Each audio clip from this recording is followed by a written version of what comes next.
the city of the sun. You could have stayed, it's only over when the day is done. I never knew you was a runner, yeah. I mistook you for a son. It don't matter what we think when it's all over. 'Cause this is our last chance to leave it all behind. Raise your voice and raise your power, yeah. This is our last chance to leave it all behind. Raise your voice and raise your power, yeah.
Archie, is it fun? Fun. Fun. After me. Ready? Happy? Happy. New? New? New.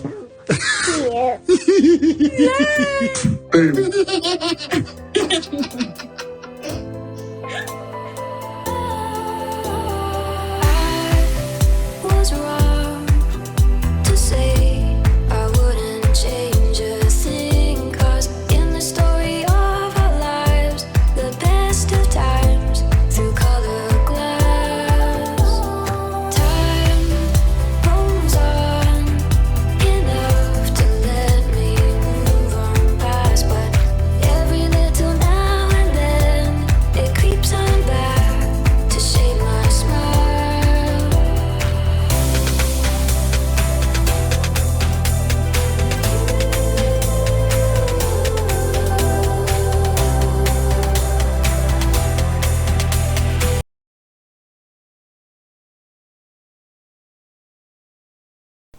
Today is February 13, 2026. It is 3:39 a.m. This is video number 2. I don't know. I think this one I might put it on PYTE, but this is not PYTE back end. Okay, so this is the back end. Alright, $36.76. That channel, the money never goes up. It never goes up. What is it? 2 weeks ago, they made a mistake to show the actual amount. It was close to $10,000. Oh my God. Let's go on X. I can't believe these people. I don't know what I'm saying that they don't like. Alright, first tweet. Let's pause. Alright, so I came across this and I thought I'd share it with you. I have not seen it, but when I read the caption, I was like, oh, okay. So let me share it with you. I think there's a music, you know, the typical thing. Screenshot in between, but just listen to the sound. If there's music, there'll be, I'll put a different music. But anyway, let's get going. 2016, GMA introduces Prince Harry and Meghan Markle as a couple to Americans. So let's listen. 2 minutes and 24 seconds. Latest on Prince Harry's new romance. It seems like he's spending more time with actress Meghan Markle at her home in Toronto. Mara Scapacampa here with the new details. Good morning, Mara. George, good morning. The royal rumor mill is going crazy with this news. Markle is an LA native, a glamorous actress and humanitarian. She runs a lifestyle website, and now her latest role, Prince Harry's new love interest. She's the brainy beauty who's captured capture Prince Harry's heart. It was really early on, after the two had first met, that Harry actually sort of realised that this is a girl that he had feelings for. The divorced 35-year-old Suits actress Meghan Markle reportedly hiding out with the world's most eligible bachelor since the weekend, getting to know one another at her home in Toronto, where she films her show, and bonding with her two rescue dogs. He got to meet her friends, he got to spend time at her house, bond with the dogs. You know, it was really kind of like a couple just hanging out at home. They'd been cooking together, they'd been taking the dogs to walk, even going out and checking out the neighborhood Halloween decorations. Just the latest in a whirlwind romance, the two reportedly crisscrossing the Atlantic for secret meetups over the last 5 months, even double dating with other members of the royal family, including Harry's cousin, Princess Eugenie. Much like the People's Prince, when Meghan's not vamping it up on Suits, I don't want another one. I want this one. she uses much of her time to give back, including as World Vision's newly appointed global ambassador, working on their clean water campaign. She is very interested in charity work. She's an ambassador for a number of charities. She's been to Africa on humanitarian projects in the same way as he has. Now, Meghan says people have been curious about her ethnicity her whole life. Her mother is African American and her dad is white. So if her and Harry head down the aisle, she would become the first biracial princess in the history of the royal family. Let's jump right over. But you know, she's very different from the women that he's been linked to in the past, so people are really interested in this. It's out. It's out. Well, yeah, we wish them well. If indeed they are together. Exactly. Okay, thank you. Alright, so that's the first time I'm seeing it. I didn't know anything about this. If I had seen this, maybe when I started doing videos about Harry and Meghan, I would have known about the charities and stuff. That's the first time I've seen the video. Okay, so I thought I'd share it with you since the squad brought it up. Next tweet. Alright, so this is a TikTok video. I should go on my likes to see if there's more, because there were a couple of things I was seeing on my phone I then put on the list. Okay, yes, darling. Meghan Sussex, Jackie, was it Ina? Credit this person here. So let's listen. There's no comment. It's closed, alright? Ladies and gentlemen, take in this moment. Take in this moment. Triumph. Take a moment to revel in it.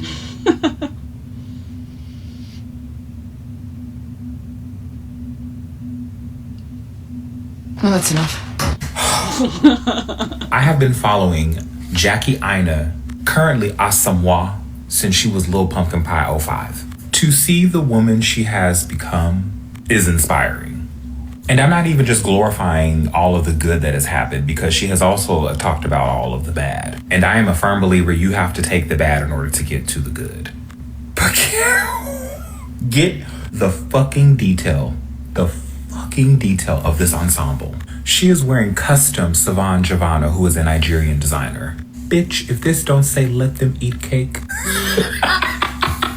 Backtracking just a little bit. When I look at this picture, I see my best friend and I. Two top CEOs, riching ride on a random Tuesday. There is something about this picture I absolutely love. It's the cinched waist. Both ensembles are given shape. Skin is right, hair is right. Both of their faces have written checks they clearly can cash. Just when you do good in this world, you get blessed with edges. I just love when the squad bring these things on my timeline, because I don't know. I'm not fashion person, but anyway, I thought I'd share it with you, okay? Next tweet. The way he described his commentary is kind of funny. Alright, so this next one. Last night in Los Angeles, the Duke of Sussex and Archewell Philanthropies hosted parent survivors of online harm. The video that I just finished editing, which I recorded yesterday, has to do with that. I went on, was it archewell.com? I forgot which website that I read where they talk about it. I think Parents Network is suing Facebook and some other social media pages, some other media platforms. So that's that. parent survivors needed this night, a night filled with love and support as we progress through the social media addiction trial here in Los Angeles.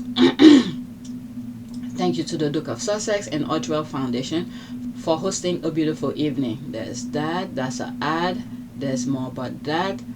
Okay, Prince Harry pictured with Roome, MBE, and documentary filmmaker Dominic Steerer at the LA event for bereaved families. Dominic praised Prince Harry for his genuine warmth, compassion, and human empathy.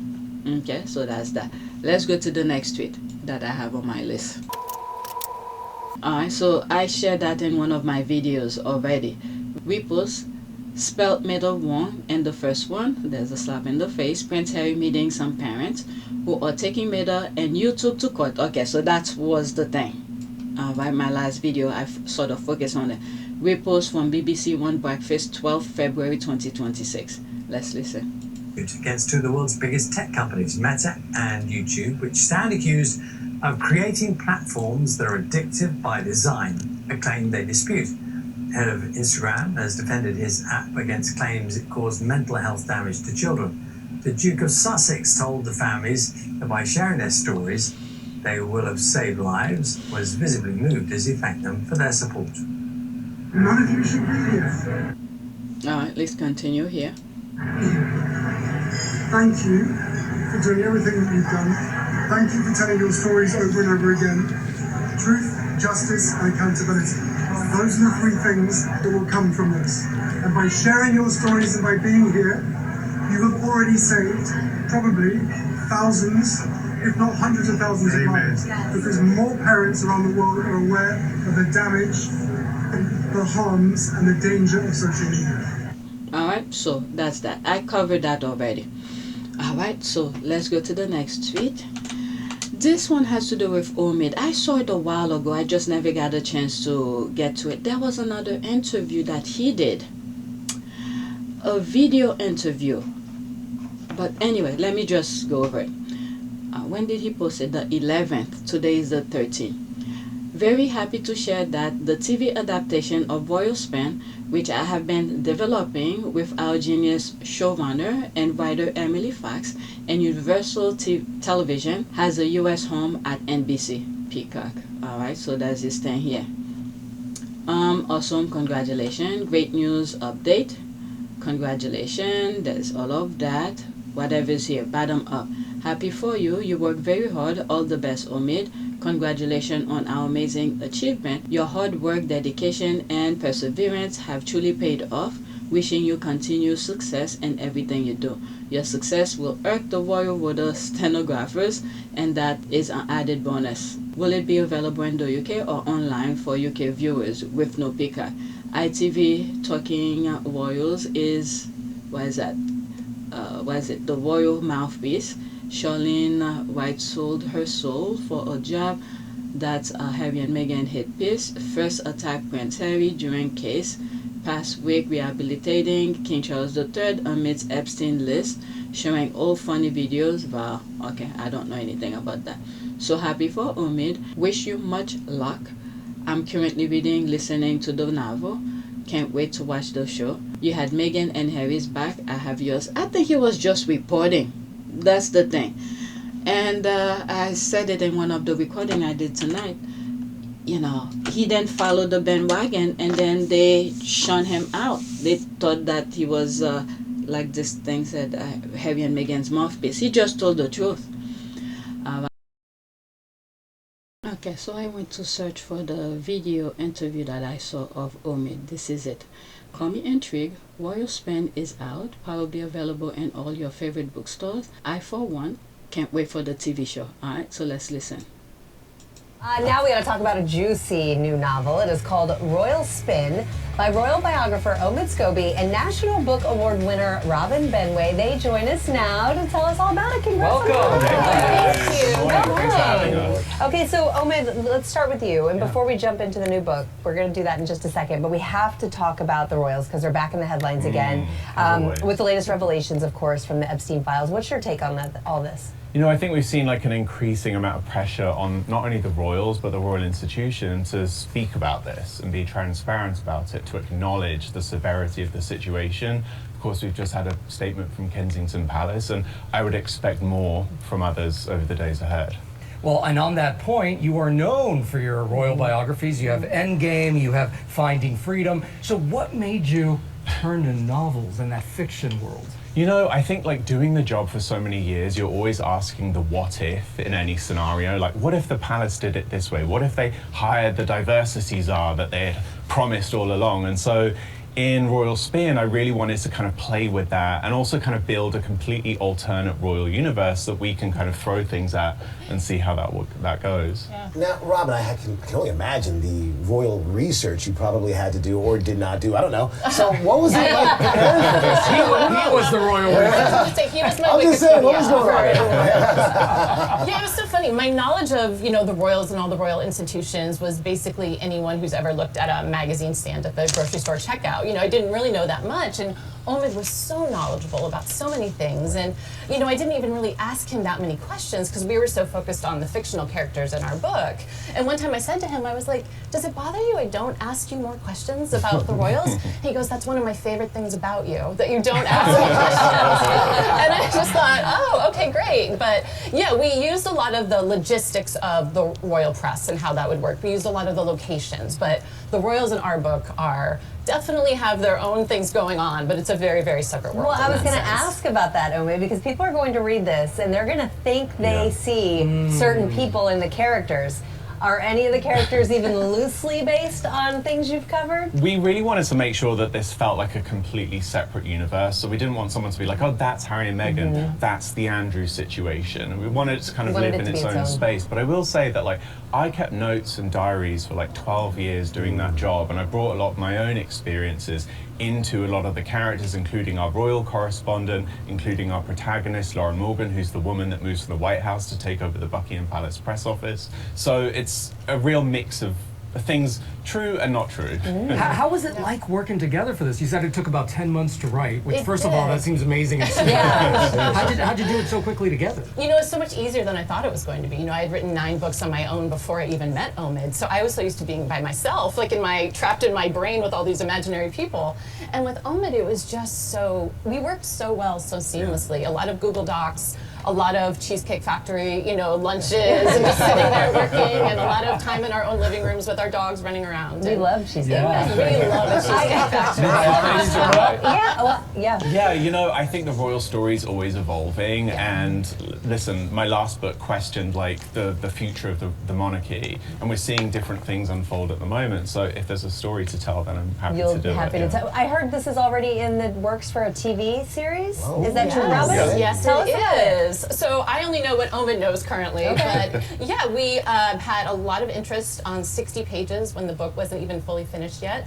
And yeah, we set it up with NBC Universal, and Omid is working on the show, and I am working on other things, but it's exciting. It's exciting. Fun. There's a lot of pages of scripts at the moment. We're kind of pulling together things from the book and also adding a lot of new stuff in as well. Wow. Cannot wait for that. We got a book and a TV series. Excited for this. Can't get enough of the Royals. Thank you both so much. Thank you. Royal Spin, their book is out tomorrow. Okay, I wanted the thing to play completely. Couple things. First thing, I think it was with Finding Freedom, the co-author, where the media was just bashing on Omid, and the other co-author just kept her mouth shut. I think at one point she did speak, but that was the only time. So I hope if there's a good and a bad in this book, they both carry the weight to bring things to light, to clear up anything. The second thing as well is that I like the fact that they give credit to each other. The lady gave credit to Omid, saying, look, he was my, information purpose, Wikipedia, Google Docs, and all of that. So I'm glad they give credit to give each other. Co-author credit, it said 10 months to write. When Omid was about to start this particular project, he did write something on Twitter to let us know he's working on a project. He gave us a hint. The other thing as well, all this I was thinking while the video was playing. I didn't want to stop. The other thing as well is that this is the thing. Omid has so many ideas. He doesn't just jump on the bandwagon with the royal rats to write stupidity, make people believe false information. There he is. He's expanding his ability as a writer and a journalist to create new things, and he let us know this has nothing to do with the current monarchy, but it is somewhat inspired by. Alright, so alternate universe, when he said that if they said the Tsar, what if they had put this particular person here, how will that work out? Something like that. Okay, so it has nothing to do with the current monarchy. Let me read some of the comments and then move on. Congratulations to them both, but especially Omid. I know the royal rats are fuming. Yeah. I can't wait to get the new book. I'm sure it's going to be a fantastic read. I'm ordering on Amazon now. I'm pleased he's going to be so successful. I remember when he was being eaten alive, okay, and abused on a daily basis by the UK media, he never wavered from his professionalism and his personal ethics. Omid's looking really good, on fire. Okay, so happy for Omid. Let's pause this. Ordering mine, and my God, he looks like a teenager. Yeah, he's like in his 40s or something like that. Alright, so let's get back to the original recording. I thought this was the tweet that I put on the list, but let's get back to the original recording. Alright, I had to look for it and share it with you.